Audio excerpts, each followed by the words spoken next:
బనగానపల్లిలో జనార్దన్ రెడ్డి గెలిపే లక్ష్యంగా ఆయన భార్య ఇందిరారెడ్డి ప్రచారంలో దూసుకెళ్తున్నారు.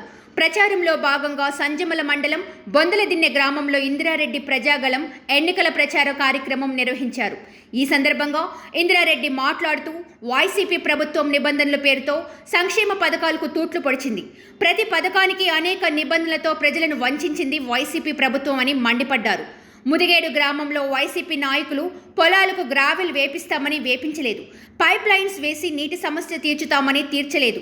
ఇదే వైసీపీ ప్రభుత్వం రైతులకు సాగునీటిని అందించక ఇబ్బందులకు గురిచేసింది. బీసీ జనార్దన్ రెడ్డి గెలిచిన తరువాత ఇల్లు లేని వారికి ఇళ్ల స్థలం ఇచ్చి బిల్డింగ్స్ కట్టిస్తాము, పైప్ లైన్ వేసి నీటి కష్టాలు లేకుండా చేస్తామని హామీ ఇచ్చారు.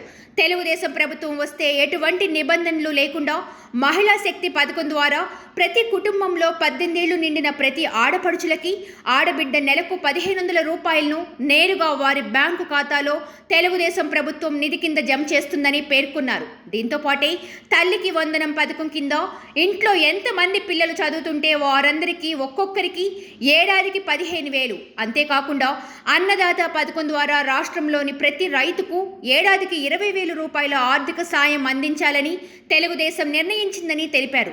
తెలుగుదేశం ప్రభుత్వం వచ్చాక నెలకి 4,000 పింఛన్ ఇంటి దగ్గర అందజేస్తుంది. అంతేకాకుండా ఏప్రిల్ నెల నుంచే 4,000 పింఛన్ ఇస్తుంది. పెంచిన 1,000 రూపాయలు ఏప్రిల్, మే, జూన్ కలిసి మొదటి నెల జూలై 1వ తేదీన 7,000 రూపాయల పింఛన్ అందజేస్తుంది.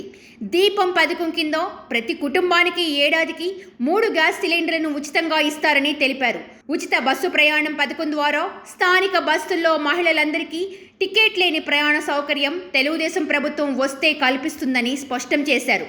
ఇక 2024లో టీడీపీ, జనసేన పార్టీలు కలిసి ప్రజా ప్రభుత్వాన్ని స్థాపించడం ఖాయమని ధీమా వ్యక్తం చేశారు. అధినేత చంద్రబాబు గారు ప్రకటించిన సూపర్ 6 పథకాలలో ప్రజల జీవితాలతో మార్పు రావడం తథ్యమని ఆశాభావం వ్యక్తం చేశారు. సబ్స్క్రైబ్ చేయండి. Please do subscribe to. Please like, share and subscribe to top Telugu TV. Top Telugu TV. Top Telugu TV.